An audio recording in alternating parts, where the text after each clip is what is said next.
Assalamualaikum warahmatullahi wabarakatuh. Nama saya Sela Nurika Febrianti, NIM E2019-1082. Di sini saya akan mereview 3 video teman saya sebagai tugas UTS mata kuliah Ekonomi Makro Islam, dosen pengampu Bapak Dr. Abdul Wadud Nafis, LC MEI. Yang pertama, saya akan mereview video teman saya yang bernama Siti Maisah, NIM E2019-1061 tentang pengantar ilmu ekonomi.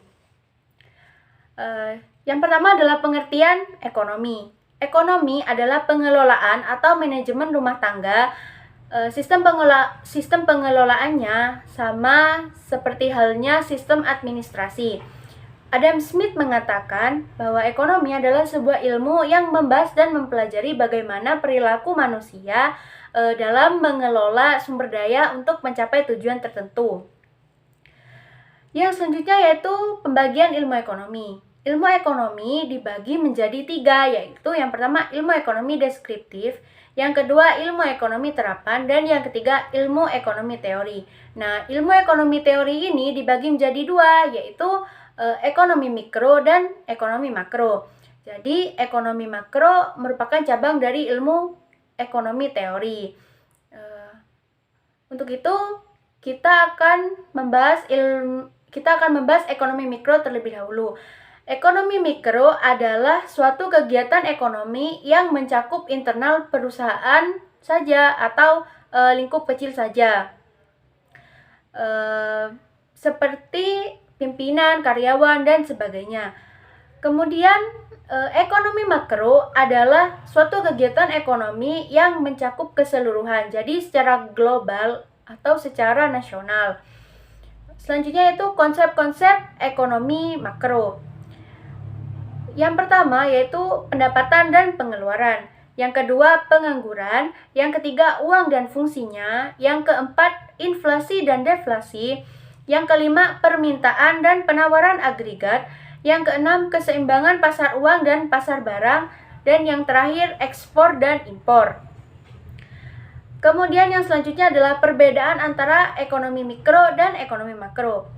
Seperti yang sudah dibahas sebelumnya, ekonomi mikro hanya meliputi lingkup internal perusahaan atau lingkup kecil saja, misalnya pada produksi. Dalam ekonomi mikro, produksinya lebih sedikit, sedangkan dalam ekonomi makro, produksinya banyak atau bisa dalam skala yang besar. Untuk video yang kedua, saya akan menanggapi video dari teman saya, yaitu Hana Alfarida, NIM E2019-1059, tentang ekonomi terbuka atau ekonomi 4 sektor. Yang pertama adalah pengertian ekonomi terbuka. Ekonomi terbuka adalah perekonomian yang terdiri dari 4 sektor, yaitu sektor rumah tangga, produksi, pemerintah, dan luar negeri. Nah, ekonomi terbuka ini merupakan perekonomian negara yang tersebar luas dalam perdagangan antar negara. Jadi hampir seluruh negara di dunia ini menganut sistem ekonomi terbuka karena di dalamnya terjadi perdagangan antar negara atau ekspor dan impor seperti itu. Selanjutnya yaitu konsekuensi dari perekonomian terbuka. Yang pertama yaitu penambahan agregat. Permintaan barang dan jasa akan meningkat karena adanya pasar luar negeri ini. Yang kedua yaitu jumlah uang yang beredar akan bertambah karena adanya perdagangan luar negeri, ekspor maupun impor. Dan yang terakhir yaitu harga barang atau jasa bisa saja berubah lebih murah atau lebih mahal. Kemudian yang selanjutnya yaitu komponen pengeluaran agregat. Yang pertama yaitu konsumsi rumah tangga atas barang yang dihasilkan. Yang kedua, investasi perusahaan. Yang ketiga, pengeluaran pemerintah atas barang dan jasa yang diperoleh di dalam negeri. Dan yang terakhir, ekspor dan impor. Selanjutnya yaitu sirkulasi aliran pendapatan. Yang pertama, perusahaan membayar pajak kepada pemerintah dan otomatis pemerintah akan mendapatkan penghasilan atau pendapatan dari perusahaan yang membayar pajak kepada pemerintah tersebut. Kemudian yang kedua, perusahaan mengimpor barang atau produk ke luar negeri, maka otomatis perusahaan akan mendapat pendapatan. Kemudian yang ketiga, rumah tangga membayar pajak kepada pemerintah, maka pemerintah akan mendapatkan pendapatan. Kemudian yang selanjutnya yaitu faktor penentu ekspor. Yang pertama, barang yang diperlukan negara lain dan mereka tidak bisa memproduksi barang tersebut. Kemudian yang kedua yaitu mutu barang. Yang ketiga, cita rasa masyarakat. Dan yang terakhir, kemajuan teknologi dan ekonomi negara. Kemudian yaitu faktor penentu impor. Yang pertama, tingkat pendapatan negara. Yang kedua, inflasi. Dan yang terakhir, kemampuan suatu negara untuk kemampuan suatu negara untuk membuat barang itu rendah. Kemudian yang selanjutnya atau yang ketiga, saya akan mereview video teman saya yaitu Eka Puspitasari, NIM E2019-1096 tentang kebijakan moneter dalam perspektif ekonomi Islam. Dalam teori ekonomi makro, kebijakan moneter sangat berperan untuk mengatur perekonomian nasional. Jadi, pengertian kebijakan moneter adalah seperangkat kebijakan ekonomi yang dibuat untuk mengatur ukuran serta tingkat pertumbuhan pasokan uang di dalam perekonomian negara. Jenis-jenis kebijakan moneter dibagi menjadi dua, yaitu kebijakan moneter ekspansif dan kebijakan moneter kontraktif. Yang pertama yaitu kebijakan moneter ekspansif. Kebijakan ini diambil untuk meningkatkan jumlah uang yang beredar. Tujuannya untuk mengatasi pengangguran dan meningkatkan daya beli masyarakat. Yang kedua yaitu kebijakan moneter kontraktif. Adalah kebijakan untuk mengurangi jumlah uang yang beredar. Kebijakan ini biasa dilakukan di tengah suatu negara yang mengalami inflasi. Kebijakan ini disebut juga dengan kebijakan uang ketat. Kemudian yang selanjutnya adalah tujuan kebijakan moneter.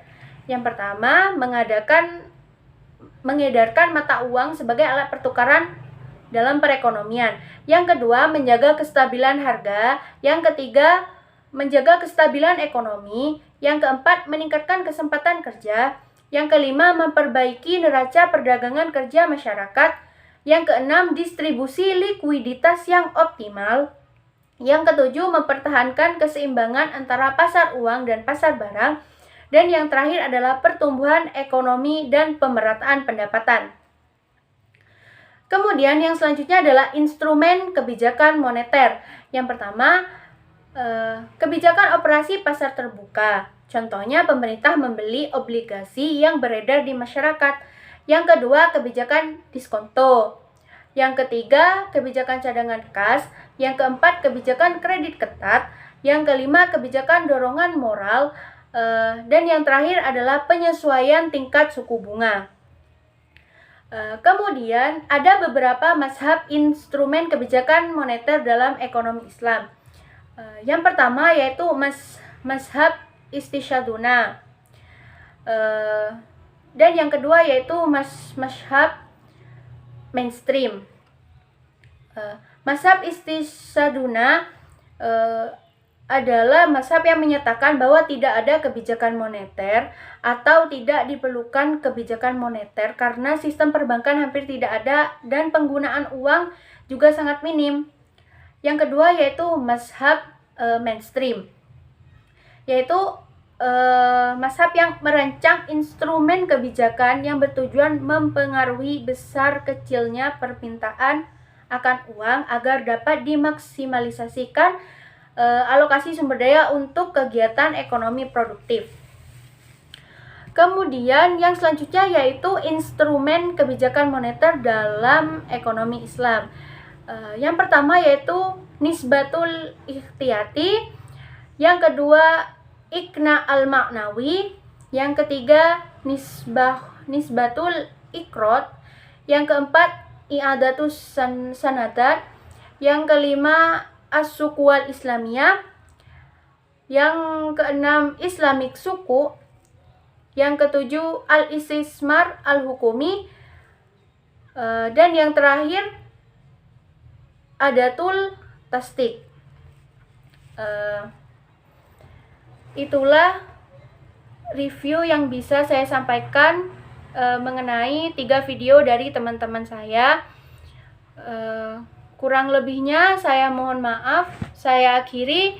Wassalamualaikum warahmatullahi wabarakatuh.